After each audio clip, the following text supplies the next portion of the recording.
All right, Nick, welcome to the show. Episode one of Short Stories Long with Marnie and Nick. Very excited to start this off for the new year. How are you feeling, mate? Man, I'm actually really excited. So been thinking about like doing a podcast, but I wanted to do it with someone else as well. And I'm actually keen to hear about how you came up with the name.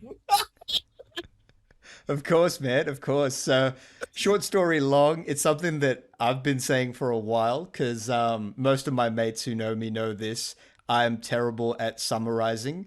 Every time Agreed.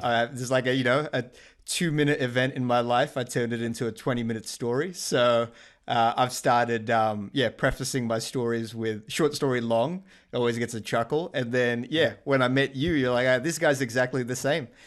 So I think it's a fitting podcast name for us, and it's a long form podcast. It's going to go for a while. So yeah, we're leaving no stone unturned with this one. We'll see where it goes, and I'm sure we'll go off on many tangents, which is the whole point. 100%. I was telling my mom about it before, and she was like, "What? Why is the name like that?" I was like, "Because it's Marnie and I. Like, this is how we are." Like a 20-minute conversation would blow out to 1 hour because you digress, I digress. We talk about this, talk about that, and say a whole bunch of other random things. So, but that's what makes it fun, right? Absolutely, absolutely. Okay, so we're basically going to anchor this with like a theme, but we're just going to go in all different directions. So the theme for today is who are we? So obviously the listeners might not know who we are that well. We know each other kind of well at this point. So we're going True. to just sort of break it down with the listeners, bring them in on the journey. And we might end by talking about our motivations to start this podcast and go deep in that direction. But Sounds good. starting off with yourself, Nick, instead of just asking you who you are, let me ask you some more like pointed questions. Yeah. We're obviously of a similar age. What's your age? What's your profession? And where were you born? Let's start with that. 28, born in Singapore. We share that in common, actually. And I'll certainly ask you about that and what your experiences were. But like, I came here a long time ago, like 20 something years ago. And it's definitely been an eye opener. I'll tell you that much. I remember one of the first times I came here in grade 4, like and in Singapore, you know how we have like a tendency to, we don't say like, I beg your pardon. We don't say things with finesse, right? Mm, We just go, huh? If we miss something. yeah. And I remember my teacher asking me something or saying something to me. And I was like, huh? And she was like, what do you mean, huh? And then I didn't know how to respond. And she was like, I beg your pardon. Say, I beg your pardon. And I was like, oh, I beg your pardon. And it's just like, I've had all these like little moments Yep. to just remind me like, oh, Australia is actually very different from Singapore. Even though even though there are a lot more Singaporeans here, there's a lot more Asians here, but like there's still nuance to it. But essentially, yeah, that's kind of me. I came here like 20 something years ago, now work full time. And we'll chat about why we started the podcast a little bit later. Yeah. But Yeah. how about you? What's your background as well for just for Absolutely. everyone? But before I go on to myself, just last part of that question, what do you do for work at the moment? Innovation manager in aged care. Sounds Okay. fancy, but no one knows what in the world I do. I'm sure they'll find out by the end of this episode series, Soon anyways. enough, people will find out. Yeah, 100%. So, the thing we share in common is we both grew up in Singapore. I wasn't actually born in Singapore, but I spent my primary school years there. So, yeah, very similar sort of experience to you. Early childhood in Singapore was the formative years, then came over to Australia and had those similar types of culture shock, episodes. I'm trying to think of one that was similar to that. For me, it was the phrase "can't be stuffed" or "can't be Yeah, bothered." yeah, yeah, yeah. This was like a very common term in Australia when I first came down in like 2002, 2003, around that time, and I'd never heard this term because we don't really say that in Singapore, Yeah, and that's right. it's interesting how like the personality type and the phrasing that's used is kind of linked to one another. You know, like in Singapore, it's like whether you felt like it or not, you did it. It's like, you know, it's like go hard or go home type of hardcore upbringing. And then over here, it was like, you know, can't be stuffed, can't be bothered was like a common thing that kids just threw around for everything. Yeah. It's like, oh, do you want to play after school sport? Can't be stuffed. You want to do your homework? Can't be bothered. It was Man, I have a like, story about you know, that. and I was like, I don't understand this. Like, how is that acceptable? You know, so it was kind of like that. The eye was twitching every time I heard it. It didn't make any sense. But Oh, yeah, man. I guess it's a different approach to life. It's a different way of living. And you know, obviously, there's pros and cons to both sides, which I'm happy to go into. 100%. We're definitely not like you know, like Singapore fanboys talking about how good the good old days were and how it's like miserable over here in Australia. It's definitely not like that. It's a very sort of balanced, nuanced conversation about like Yeah. the pros and cons and how we sort of take a piece out of both cultures, the pieces that make sense to us, I guess. Yeah, 100%. I mean, like the story I had, right, was Yeah. I remember when I was in primary, this would have been like maybe grade 5 or like grade 4, right? It was roughly around kind of the same year or two, plus minus a little bit. And I remember someone, a teacher asking a question to the class, and she goes, "Oh, raise your hand if you have the answer." And this kid raised his hand, and he was like, "I know the answer, but I can't be bothered telling you what it is." And I was like, "You literally," like you could have just said it. Like, I was like, "That's the dumbest thing anyone has ever said." Yeah. And he was like, one of those kids that kind of acted too cool for school sort of situation. Yeah. And he thought it was funny, but the teacher was less than impressed.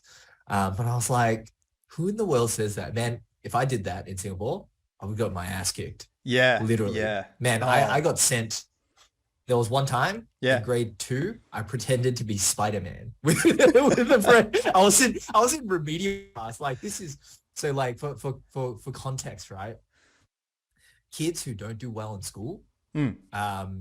they get sent to remedial class. So our classes in Singapore start at like what, 7:30, finish at like 1:30, I think, right? Or Yeah, like 1. if you're in the AM time slot, Yeah, and that's then there's right, there's the right? PM Oh school as God. well, and And yeah, then after that, right, if you don't do well, and like I think at that time I wasn't doing very well in my exams, you get sent to remedial class. yeah, And remedial class goes for another like 2-3 hours after that, right? yeah. And then, yeah, I know, right? And then I remember during remedial class, I was pretending to be Spider-Man. I was trying to shoot a friend. My ruler, my sleeper, like, Yeah. And then teacher caught me, what and she happened? was Yeah. like, "Oh, Nick, come here, come here." So she brought me to the front of the class, and she put me under her table. Literally, Oh, like, I damn. sat under her table the whole time, and she was like, she literally embarrassed me in front of the whole class. I remember her saying, I'm gonna fart and you're gonna smell it." I'm like, what? Oh, What man. world, man? You know how much trouble teachers would get into if they even tried that Oh man. in this day and age, man. It was Yeah, a I know, different right? time and a different Yeah, place, I guess. a different time. Oh But yeah, man. there's a bunch of those kind of things that have happened to me, man. Yeah, that's crazy, dude. But yeah, classic example of short story long right there. I love it. I think if I think back to like common experiences in Singapore. Oh, actually, I want to touch on the first part of the story that you mentioned with the kid in Australia that raised their hand and said, "I know the answer, but I can't be bothered." It's sort of like if you think about what that person is trying to convey, they're trying to convey the apathy to the wider audience. It's like, I do not care about this, and I want you all to know. And in Singapore, it's like very much the opposite, where it's like, even if you weren't passionate about this particular subject, like let's say, English, you didn't like writing essays or something, you wouldn't want anyone to know that you weren't feeling it. You would want to just like get it 100%. done, stay under the radar, just sort Yep. of skirt out of trouble, do the homework, make sure you're not like, known for being the disruptive one. Yeah, And if you were passionate about something, you'd actually want to try harder so that you would stand out in a room full of competitive people, yeah, because that's kind of where you got the notoriety. And you didn't just get praised by your teachers, you got praised by the students as well. So it's like, in Australia, you might get the praise of the teacher, but then you get called a teacher's yeah. pet, and it's kind of a negative Oh, connotation to it. yeah, Over there, it's kind of like yeah, the students are like, oh, that kid's an ace at like math or sport, or like, whatever it is. Like, oh, did you yeah, hear that score he got? Or did you hear that, distance that he ran in that amount of time, or whatever it is. Like, it was kind of like very competitive, but like you'd get a lot of kudos if you yeah, excelled at something. So I think that was kind of the biggest difference. It's like you wouldn't get much of that over here. Here, it's more of like a tall poppy syndrome thing, especially in the schools that I went to. And I guess you could always mm, go to selective entry schools and get a different sort of experience. But I guess we're just talking about our experiences when we came to the yeah. country, right? Yeah, I am starting to like notice I think the good thing about Australia as compared to Singapore is when I think here in Australia, you're given a chance to be yourself Hmm. and you don't Yes. have to pretend, Hmm. or at least, and there's going to be people that disagree, but I still think less so than Singapore. Because Yeah. Singapore, like you said, no matter what, you dislike it. Hey man, that's your problem. Hmm. And you better like put up a front, Yeah. at least like cover it up so that people don't really know. Um, Here, if you don't like it, don't do it. Hmm. Right. And I think that's very reflective of like the schooling system here. You get to pick your subjects. Man, how awesome is that? Like, Yeah. that's not a thing, man. Yeah. Like there's two tracks, right? Yeah. In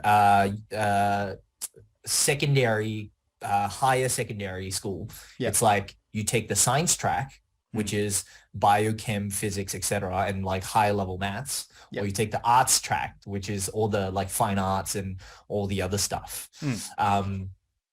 And here it's like, no, you don't have to pick one or the other. You can do both, right? So Yeah. like, I'm sure you had friends who did like fine art and biology and chem and like all these random things like Yeah. I did, right? Yeah. So, Yeah. What were your subjects in oh high school? man, I have another story about that. Okay. Go for it, man. This is the place for Man, it. in year 11, I failed like 3 out of 6 of my subjects, literal fail. Oh, Um, damn. Okay. yeah, so in year 10, I thought I was super smart. And Right. I was all like, oh man, I'm gonna do the Asian five. Hmm. Sounds racist, but that's what it was called. I'm gonna The have to Asian check up the five. Urban Dictionary to figure out what that is. So it's English, Yeah.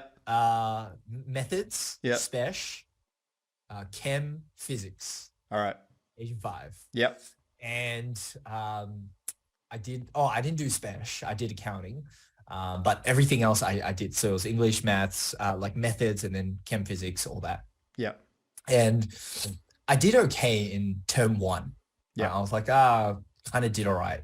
But the thing is, at the time in year 11, they don't teach you the stuff you need to know for year 12 Mm. until like later parts of the year, like term 3, term 4. So term 1 and 2 is like fairly straightforward, pretty easy. A lot of the stuff you like don't really use. So I was like doing okay in term 1 and 2. And then after that, it got to the real stuff, like all the calculus. And then, oh man, one thing I never understood was like titration. I still don't know what it is. like you're there like trying to turn on this thing, this little like faucet looking thing Yep. to see when the chemical starts changing. I'm like, I don't understand the point of it, but I had to do it. So I'll try. And like I bombed out, Yep. bombed out on chemistry, bombed out on physics, bombed out on methods. English, I like barely passed. I got like a D or something. Okay. Somehow managed to turn it around in year 12. Hmm. I was my coordinators were like, I highly advise you to not do physics, chemistry, and methods, considering you failed them. I was Okay. like, yep, no problem. So I did health, and that's Yep. how I got into health Gotcha. because of that. Yep. And then I did business management, and then I did further maths. Yep. But essentially, like that was kind of the turning point in my life to go Mm. into health. And then my teacher, who I had at the time, Mr. Driscoll, super great guy. Yeah. That's how I came into healthcare, because of him. Interesting. Okay, Yeah. definitely. Yeah. I want to delve a bit But, deeper into that. But yeah, yeah, how we got started on that topic is about how you get to kind of be yourself and you get to pick the unique 100%. flavor of subjects that you want to pick that sound right to you, and you Yeah. can make that course correction in year 11 to year 12. Whereas in Singapore, yeah, it was kind of much earlier. I remember in grade 4, you had to do a bunch of exams that would like um, get your aptitude, I guess your academic aptitude, and then Yeah. based on that, they would like filter you out into like the top 15th percentile, and those would Mm. be like the doctors, engineers, that like so highly technical stream, and they're streaming Yeah. you out in grade 4 for this, and then you get like the median, so Yeah. 85% to the 15th percent, and they would be like the everything else's, and then you'd get like the bottom 15%, which would be like, oh no, your life's going nowhere type of like, Wait, red flags type of are thing. you That'd be, talking about like the classes? Like how yeah. they go A1, A2, A3, A4?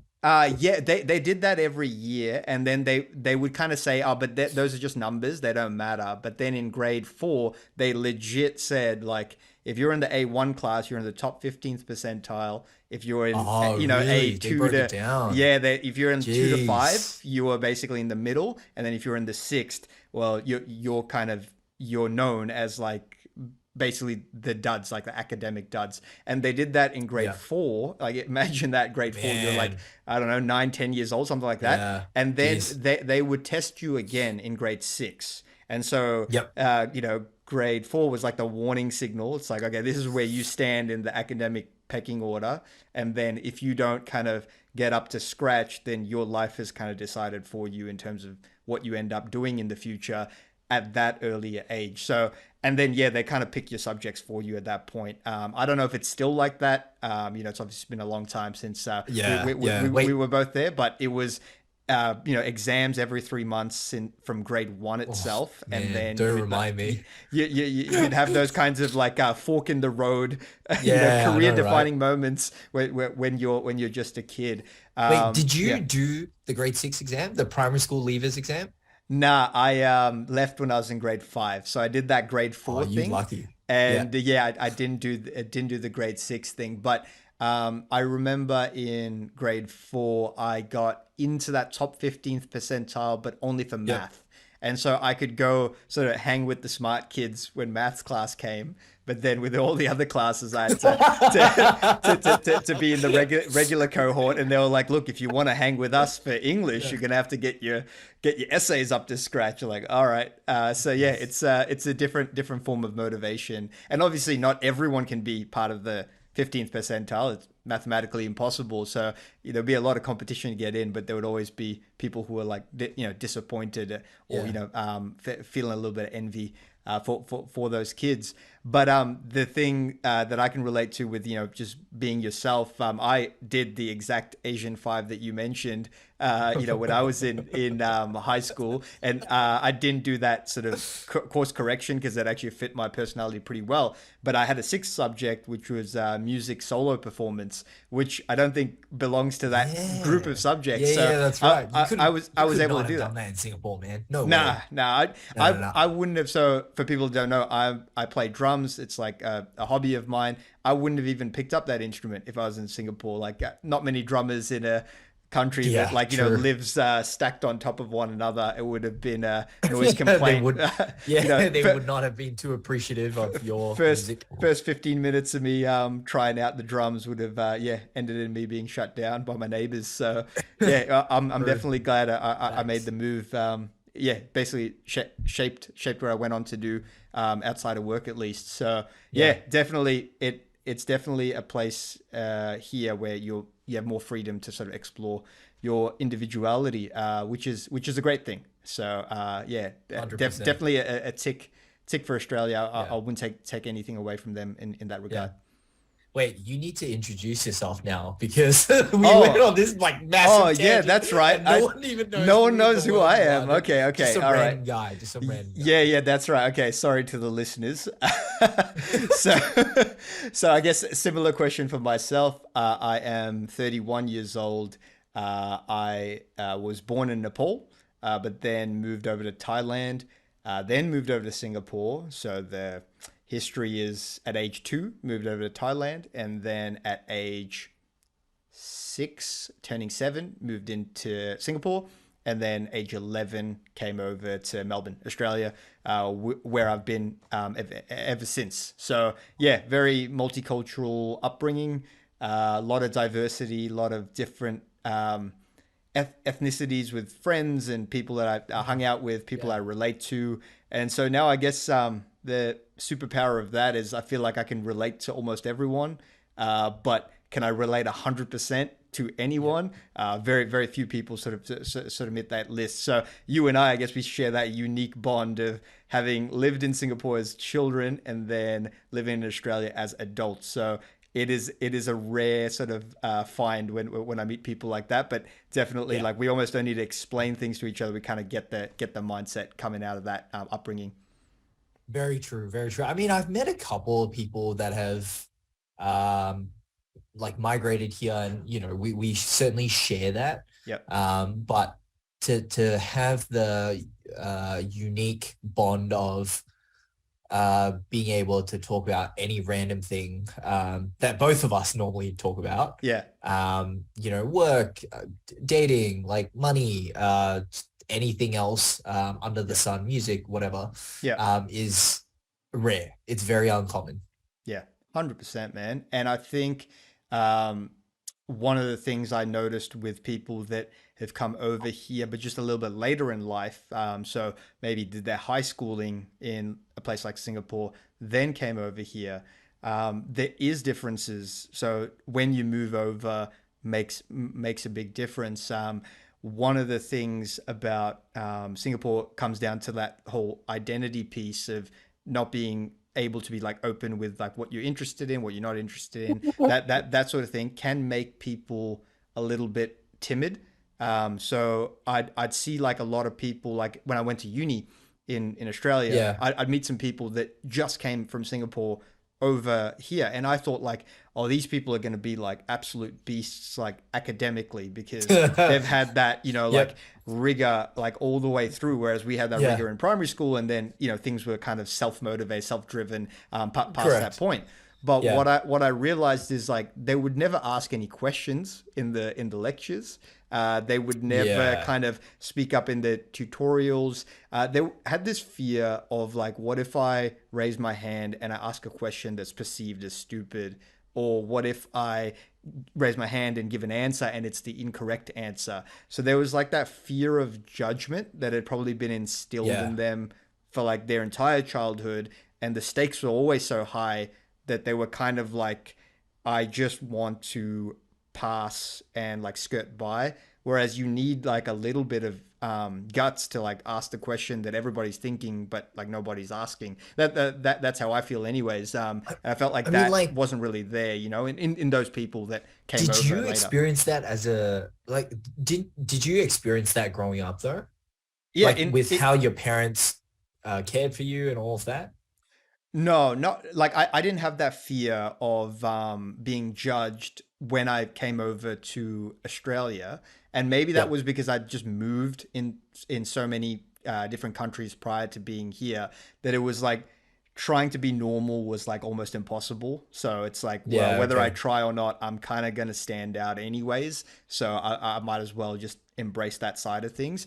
But I remember when I was in Singapore, there was always like a part of me that was like, oh, I don't really know my stuff when it comes to this particular topic. So I might as well Yeah. just like try to hide in plain sight and not sort of draw any attention to my ignorance in this area. So yeah, I think that fear of being judged. And I think it also comes from, Mhm. like you said, your teacher was so strict to like make you sit underneath her desk for just doing what Nightmares, what man. what kids normally do. Like Yeah. yeah, I saw like my classmates get like not canings, but like, they had like the big meter long rulers, and Yeah. they would kind of smack the kids on the wrists and stuff like that if they Yep. were like misbehaving. So when you grow up seeing that, you're Yeah. like, okay, I want to make sure that I'm like not doing anything to like piss this teacher off. So Yeah. yeah, it definitely makes you more like reserved and like, stick to your own. But obviously, if you know the answer to the question, like you would say it confidently. But it's when you're uncertain, and part of learning is asking the questions when you're uncertain. So that's where I'm Agreed. like not such a fan of that sort of strict, Yeah. teaching mindset. It allows like obedience in the classroom and like order, but it doesn't always, bring about that uh, curiosity, which is I think what Yep. you need, right? And they always complain 100%. about the school system sort of killing the natural curiosity in kids, and I'm Yeah. sure that happens quite a lot in those sorts of very strict Oh, hell environments. yeah, man. Definitely. Like my dad was talking about this maybe like last week, and he was saying how like, oh, this country has like better schooling than this other country and blah blah blah. I'm like, did you even look into like how they measure how good schooling actually is and like what the measures are? Yeah. Because like universities aren't always judged on like the quality of teaching or anything like not always, sometimes they are. Mm. But like I've discovered one of the other metrics is also like research output and all of that, and like research output is not indicative of teaching quality, Not at all. right? So like Yeah. like I go to James Cook University now. Yeah. In terms of rankings, man, like the rankings for James Cook isn't that great, but honestly it's perhaps one of the better universities I've ever been to. Yeah. In terms of Everyone teaching I stuff. meet there is like, yeah, like teaching staff, the quality of the facilities, like given I'm a postgrad student, so it's a little bit different, but like the people that I've met there, the quality of teaching, man, the investment they're making in all these different things, including in the startup world. There's so many different opportunities there to like fly to different places and go do all these random things. Yeah, man, like their rankings, I feel, is not a good indicator of how good the university actually is Yep. or the school is, right? Like, Gotcha. man, in Singapore, like Raffles and Hwa Chong and all of that, they're like the top two schools that battle it out all the time. I mean, I've met some kids from there, and some of them, given they're really, really smart, and then some others are just like really book smart, and then like that's it, you know? Yeah. Like I had to go back in 10 years ago for army. Yep. Man, it was like night and day, like culture shock, massive culture shock. Okay. Because I came from like what Singapore likes to call junior college kind of level. So like you go in at 18, you finish high school, and then you just go in. But I joined the cohort that did like a polytechnic kind of level. So they were, the best way to summarize it is like their motto is do it, just don't get caught. Okay. Yeah. Gotcha. That's like the motto they live by. So it's like living a double life, like sort of doing what they really want, but behind the scenes, and then pretending to be someone they're not in front Exactly. of everyone else. Yep. Okay. Yeah. Yep. Man, it was like, it was a massive eye-opening experience because like a year in, our juniors came in, and our juniors were from junior college. So they were all my age group. Like Right. these guys that I served with, they're all somewhere between 3 to 5, 6 years older than I am. Yeah. So I went in when I was 18, most of them 21, 22, 23. Gotcha. Right. Yep. Oh my goodness. It was like, we would always get busted. We'll always get caught for something. Like someone was smoking, someone was doing something, and they got caught. Yeah. And like, yeah, the motto was always, just do it better next time. Don't get caught next time. Wow. I was like, man, like that's not how. Yeah. As compared to junior college guys, man, they're so obedient. They're just like, if that's the law, okay, do it that way. That's it. No questions asked. Don't think outside the box. Don't try and do it any quicker. Just like that. That's that. As compared to, I remember when I remember this one particular time, right? our sergeant. Okay, Mm. so the rankings were sergeant is a couple of ranks higher than us. Yep. Okay, so he has real authority over us. Yep. There was 8 of us or something sleeping Yep. in our barracks, and this guy he comes in. He's like, "All right, guys, I need like 3 people to come down and help me clear the storeroom. All right, just like clean it up." And this was like 2 p.m. in the afternoon, and we were like, "Nah, stuff it." So all of us just went back to him. "Nah, stuff it. Can't be bothered. Not gonna help you." He's like, "Guys, come on, please." He's like, "Guys, please help me." And then we had to resort to drawing like lots essentially. Oh, okay. Yep. like that's Pick it how out we of the pick hat. people. Yeah. Yeah. Like we just like pick numbers, roll the dice, pick the short stick sort of situation. That's what we did Yeah. in Wow. order to Okay. like select who was like that. That was kind of how it went as compared to like the juniors, which was like, all right, I need you, and you follow me, and they'll just kind of willingly go. As Yeah. compared to us, we'll just like, nah, stuff it, Man. So stuff just you, go do it yourself. just in those few years, there's like this rebellious phase that like It's not even the few years, right? yeah. It's like the thing that you go through. It's like the culture, your environment, right? Yeah. And like, I mean, there's something to be said about nature versus nurture, but I still think nature plays a massive role Mm. in kind of dictating the rest of your life. And I know there's people that have fought back and all of that, but like by and large, I think for the general population, it dictates how they think and who they are and how they act, right? Mm. Like my cohort was a clear example of that. All of them, the mantra they live by is just like, don't get caught. That's it. Like do Right. whatever you want, don't get caught. Yeah. And they would just run wild. Damn. Yeah. Okay. Like the things that people did, the Hmm. things that people brought in, the things that people just like, man, I had a PS4. This was like 10 years ago. I had a PS4 in our bunk. That was not Yep. allowed. A Yep. TV, that was not allowed. Yep. Um, so like we had movie nights. Oh, okay. Right. Gotcha. Like Damn. we were the only ones that had it. Yeah. Everyone else did not.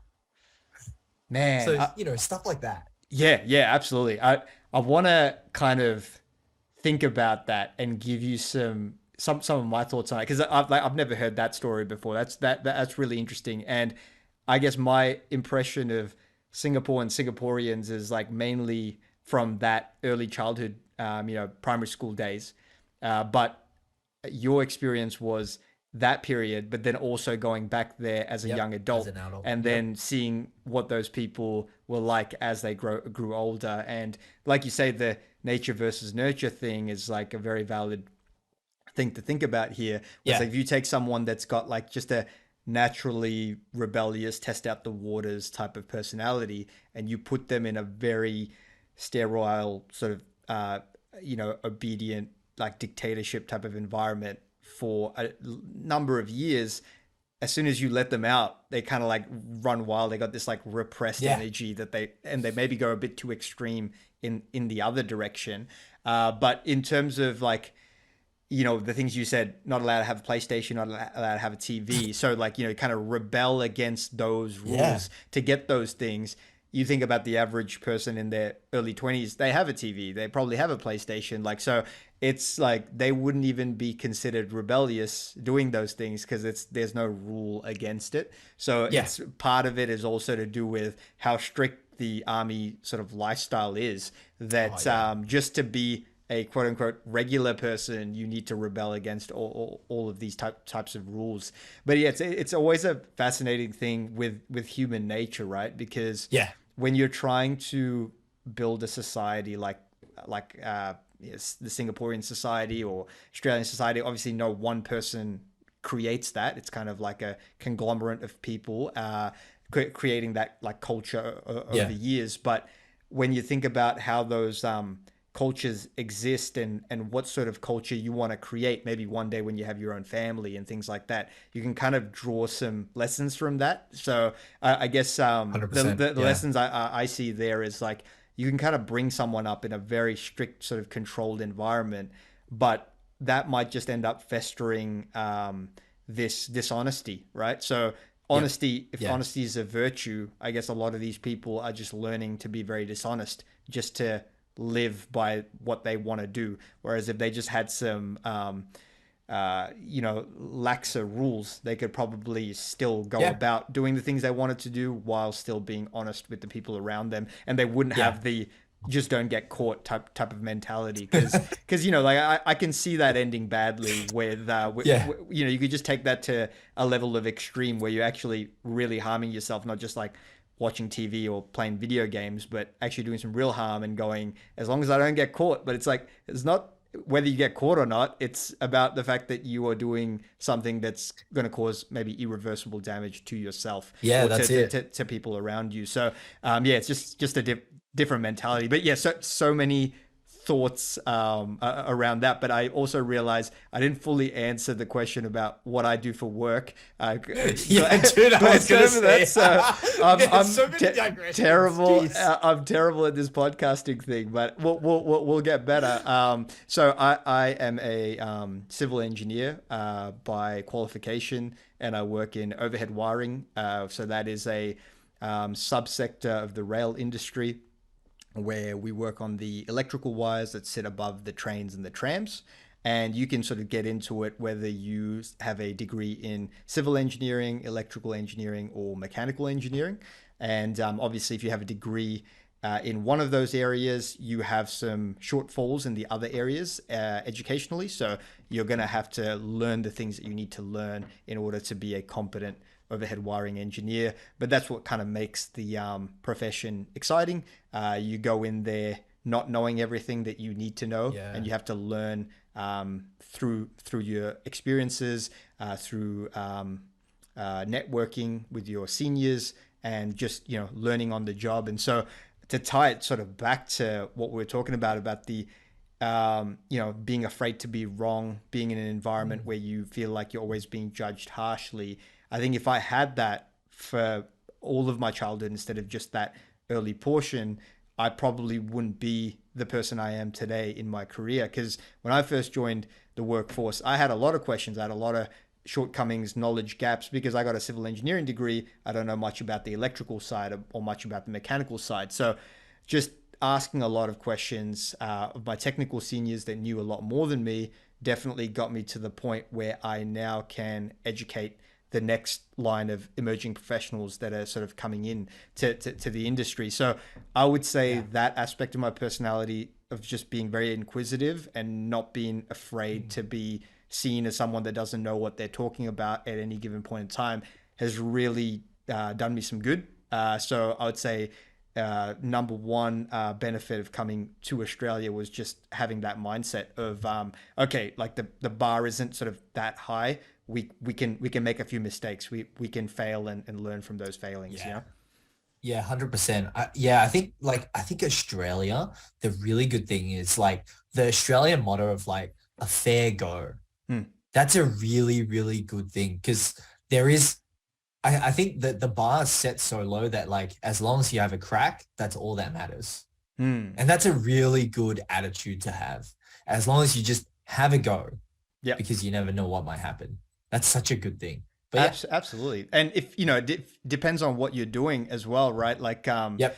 if you're a surgeon, then probably not. Like you don't want to just be having a go Yeah, I mean on the table. that's a different thing, But right? but yeah, but if you're like if you're an entrepreneur, for example, yeah, you got to do a Yeah. lot of things that don't work before you find the thing that does. And even if you're not an entrepreneur, that's just like an extreme example. If you're just like a few years into your career and you decide I'm not really feeling this, you can go off to the side and go do something else and see if that sort of floats your boat a bit more. Yep. It isn't like, oh, now you're a family embarrassment because left this full-time job to go do this other thing that is not as stable or whatever it is, right? So Yeah. yeah, that fear of judgment by society isn't quite there, which then allows you to become your own person. So That's it. yeah, That's it's it. it's it's definitely good if you have that freedom or that slack on that leash and you use it to better your life.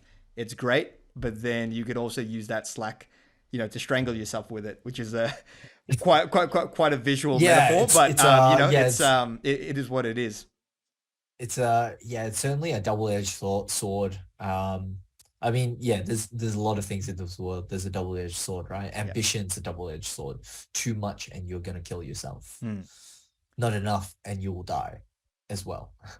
Absolutely, yeah. Sure. Very true. Speaking of ambition, to bring this episode to the second half, what are our ambitions with this podcast? And this is interesting because we've started this podcast without even talking in great detail about what we hope to gain from this.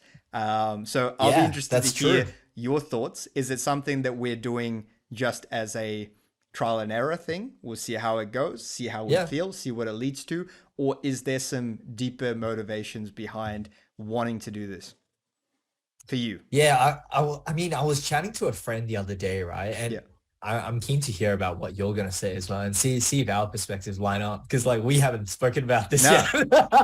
Let's see how we I go. was chatting to a friend the other day, Yeah. and he was saying how, and we were chatting about this particular person, and he was saying how, um, essentially we were talking about like therapy and how some people need therapy and all of that. And then look, there's nothing wrong with that. I think it's an important part of life, for some people anyways. And I said to him how that guy has been seeing a therapist for a while and it seems to just not help him, right? Okay. And his perspective was, my friend's perspective was, therapy isn't that useful for him. And I was like, why do you say that? It's actually very useful for a lot of people. And he's like, this is my therapy. Talking to you, talking to other people. It's like, but the thing is, not many people in general have bothered to build up that network and cultivate the depth of relationship to be able to do that. Yeah. And if you haven't, well, then you can't really call people, can you? No. Right? So if you have that, then you can have these deep discussions and you can talk about, whatever problems that you have and kind of work through them with a friend, with someone who actually cares for you, genuinely cares for you, not because you're paying them, but because they're a friend and they want to help you. And I think for me, this is kind of like just a fun thing to do and just a great avenue for me to like share my life and just kind of realize that, hey, life isn't so bad after all. Like my life in general is pretty good. And I think 2020 or at least like coming out of 2021 has made me realize that like, hey, I feel like my life isn't that bad. There's certainly a lot of worse places I could be, a lot of worse things that I could be in, but here I am stuck at home. I have a roof over my head, all that sort of stuff. And when you do that kind of comparison, you're like, oh, like I think my life is actually pretty good. So, talking to you gives me a bit of that perspective as well. Yeah, absolutely. And I guess during lockdown, we're in a very sort of similar boat, sort of moving forward in our careers and our ambitions, but being stuck at home, not having that social interaction, and it really sort of getting to us. And then fast forward to 2022, where everything kind of opened up. We had more areas to explore, more places to navigate. We kind of found ourselves doing similar things because we're similarly sort of like-minded. We realized the gaps in our lives that we'd like to sort of fill up. And so we sort of found ourselves asking each other questions. What do you do to deal with this? How do you progress in your career? How do you meet new people, et cetera, et cetera? So we always end up coming back to each other to like almost trade notes on what we're doing in life. And I think that's a really good answer, and how you sort of tying it back to like therapy and mental health and stuff like that. I was thinking about this as well in terms of like, why are we doing this? And sometimes there's like the subconscious that's sort of guiding us to do certain things, and then there's the conscious. So really requires like thinking deeply about what is the deeper reasons, like the subconscious reasons, and what are like the obvious reasons. And so in terms of the obvious, the interesting thing about this one is I don't think there are many obvious reasons for me to be doing this podcast, because it's not like we are influencers and we're trying to like build a personal brand to then Yeah. try and sell something down the line. Oh, This isn't kind of like a sales funnel into like a coaching program or anything like that. We literally are not making any money from doing this. And it's probably not going to get to the large enough scale where it becomes a money making asset. You'd never know, but it's definitely yeah. not my ambition. I just want to keep it sort of low production value, chat to you for a bit, get the content out Yeah. there, share it with my friends. So from that aspect, there's no means to an end. This is the end. This is what we're doing it for. We're doing the podcast so we can do a podcast. There's no Yep. hidden motivation Agreed. there. In terms of what are the other sort of more subtle sort of background thoughts that caused me to want to do something like this, I think part of it is just wanting to share my life with a wider audience of people. So what I've realized in the last few years during lockdown and coming out of lockdown is I've ended up meeting a lot of people, just going out and doing things that sort of somewhat aligned with my interests, and then being more Yep. proactive in talking to strangers and getting to know people. And the way that we met, required a bit of proactiveness from both True. both True. variants as well, which we can probably talk about either in this episode or the next one. But that sort of desire to connect with more people has sort of been there for me for quite a number of years, and I think this is probably the next sort of subconscious evolution into that, where it's like, let me not just talk to one person in the confines of our home where it's private and Yeah. only two of us sort of hear each other out, but let's put this out in a podcast. Obviously not everyone that we share this with is going to listen to the whole thing, because it's a long Yeah. form podcast, but you never know who's out there who listens to it and then who resonates with it. Yep. We are both on Agreed. Instagram and Facebook. And if people want to reach out to us and have a chat and share their thoughts, maybe they're also from the same part of the world that we grew up in and came over here. Maybe it's completely different, but they're just fascinated to hear our thoughts on Yeah. various things. Maybe certain things that we say they disagree with or agree with. I want this type of podcast to be a springboard to more interesting conversations with more people. And if it doesn't happen, we still end up chatting, we still end up having deep conversations. And Yeah. so there is no loss there if that doesn't happen.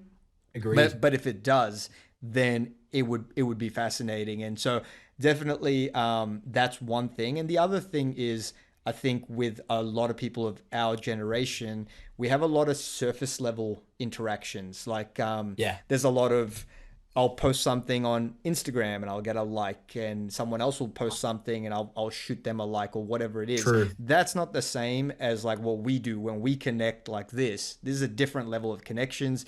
It hits a different part of your brain.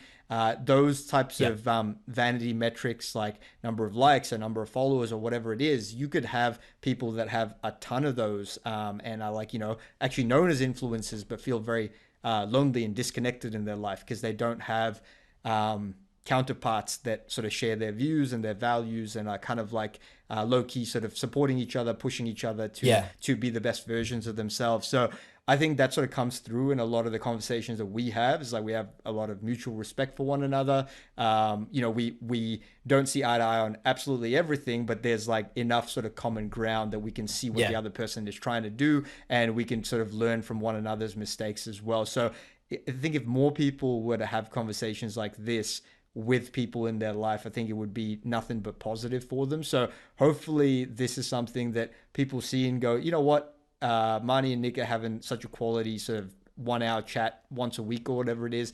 Why can't I do that with my Yeah. mate that I've sort of lost contact with over the last few years because life has gotten so busy or True. whatnot, and they don't have to film it and put it as a podcast. But if it sort of sparks that motivation in them to kind of pick up the phone and have a real conversation, video chat or face-to-face chat or Yep. something like that, I think that is a step in the right direction in terms of our mental health and overcoming the next epidemic, which is known as the loneliness epidemic, which we all True. sort of find ourselves in, especially our generation. I think is like one of the loneliest generations. I think Crazy, right? yeah, it's crazy. Like we're that connected in terms of Yeah.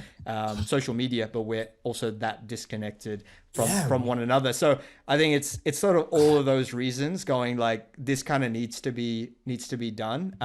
Yeah. So that it hopefully brings more connection in my life, or brings more connection in the people that listen to this stuff. And Agreed. a few of the topics that I sort of have thought of in terms of following episodes are going to be talking about that.